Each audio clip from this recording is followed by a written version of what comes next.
Hello, नमस्कार विद्यार्थी मित्रांनो. आज आपण तुमच्या इयत्ता 12वीचा क्वेश्चन नंबर सेकंड बी म्हणजेच समरी रायटिंग हा लेसन या लाईव्ह लेक्चरमध्ये घेणार आहोत.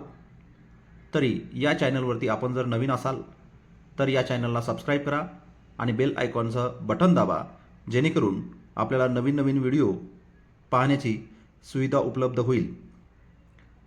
ठीक आहे. तर पहा, समरी रायटिंग. आता तुम्ही हा question definitely you have solved it before at your 10th standard. It asked there for 5 marks, but here you have asked for 3 marks. ठीक आहे.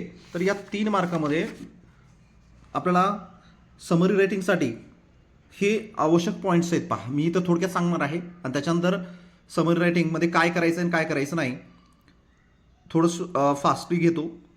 Dos of summary writing. Summary writing करण्यासाठी काय करायचं आपल्याला? Read and read the passage. Passage परत परत वाचा. Understand. Passage समजून घ्या. रीड द इन्स्ट्रक्शन्स म्हणजे सूचना व्यवस्थित वाचा. Find exactly what you need to summarise. नेमकं तुम्हाला कशाचा सारांश करायचा आहे तर त्याचा सारांश करा. Identify the main idea through the process of asking question. तुम्ही याच्यावरती क्वेश्चन दिलेले आहेत, त्या क्वेश्चनच्या माध्यमातूनच समजा त्याच्यातले महत्त्वाचे आयडिया तुम्ही विचारू शकतात. Form short sentence on your on. तुम्ही त्या मेन आयडियाला तुम्हाला शॉर्ट सेंटेन्समध्ये कन्वर्ट करू शकतात. Connect the sentences using linkers म्हणजे कंजक्शनचा वापर करून तुम्हाला दिलेले वाक्य एकत्र जोडा. Remove redundant words and sentences from key sentences म्हणजे कमी दर्जाचे वाक्य किंवा शब्द ते काढून टाका आणि महत्त्वाचे सेंटेन्सेस यांना महत्त्व द्या. ओमिट डिटेल्स म्हणजे जास्तीत जास्त सविस्तर माहिती लिहिण्याचा प्रयत्न करू नका. अवॉइड युअर ओन इंटरप्रिटेशन म्हणजे तुमच्या स्वतःचं मत काही लिहिणार नाही याची आपल्याला काळजी घ्यायची आहे. आता हे झालं डूज बद्दल. आता इथं पहा, तुम्हाला डोंट्स दिलेले आहेत, काय करायचं नाही. आता काय करायचं होतं हे ऑलरेडी दिलेलं होतं, तर आताही दिलेलं आहे आपल्याला डोंट्स म्हणजे काय करायचं. समरी रायटिंग करत असताना काय करायचं नाही. इन्क्लूड कोणत्याही गोष्टीचा तुम्हाला समावेश करायचा नाही. एक्सक्लूड म्हणजे बघा, कमी दर्जाच्या किंवा महत्त्वाच्या वाक्यांना एक्सक्लूड करायचं नाही, काढून टाकायचं नाही. ॲड नवीन काही ॲड करायचं नाही. तुमचं स्वतःचं कमेंट मात्र द्यायचं नाही. त्याच्यामध्ये तुम्हाला असं वाटत नव्हतं, ही नव्हतं, तसं नव्हतं, असं कमेंट स्वतःचं लिहायचं नाही किंवा एक्झाम्पल द्यायचं नाही. ही गोष्टी टाळायची आहे आपल्याला समरी रायटिंग करत असताना. ठीक आहे. मी थोडक्यात शॉर्टली घेण्याचा प्रयत्न केलेला आहे.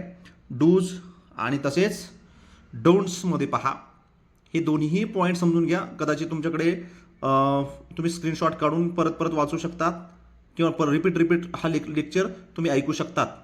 ठीक आहे. आता त्याच्यानंतर मी डायरेक्टली एक्झाम्पलवरती घेऊन जाणार आहे की कशा पद्धतीनं सॉल्व्ह करायचं आहे. ठीक. तर विद्यार्थी मित्रांनो, मी तुम्हाला एक्झाम्पलसाठी हा पॅसेज घेतलेला आहे आणि हे पॅसेज तुम्ही पाहू शकतात, वाचू शकतात. मी इथं वाचून दाखवतो तुम्हाला. Sachin Ramesh Tendulkar who was born on 24th April 1973 in Mumbai is a former Indian international cricketer. तर या ठिकाणी सचिन तेंडुलकर यांच्या जीवनाबद्दल हा पॅरेग्राफ आहे आणि या पॅरेग्राफचं समरी आपल्याला कसं करायचं आहे हे सांगणार आहे तुम्हाला. समजा याची समरी करत असताना आपल्याला लक्षात ठेवायचं आहे तर महत्त्वाचा पॉईंट कोणकोणता असणार आहे.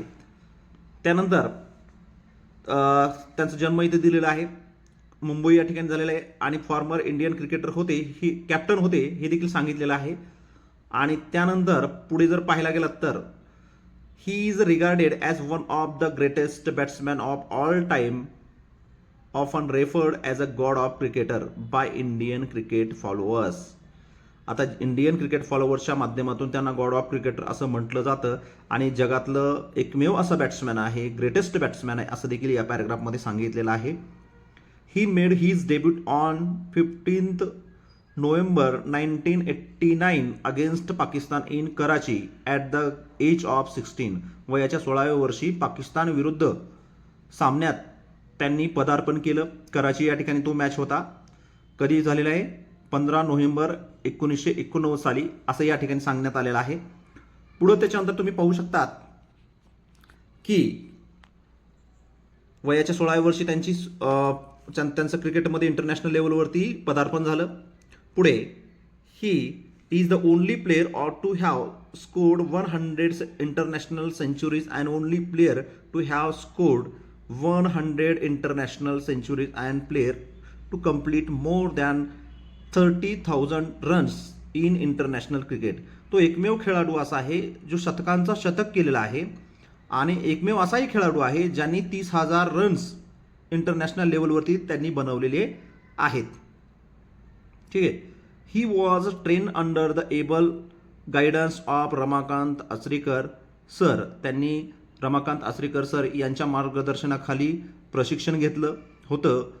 ही रिसिव्ड द अर्जुन अवॉर्ड. त्यांना अवॉर्ड कोणकोणते मिळालेले आहेत? In 1994 Rajiv Gandhi Khel Ratna award, in 1997 आणि Padmashri and Padmavibhushan awards in 1999 and 2008 respectively fourth and second highest civilian award of India.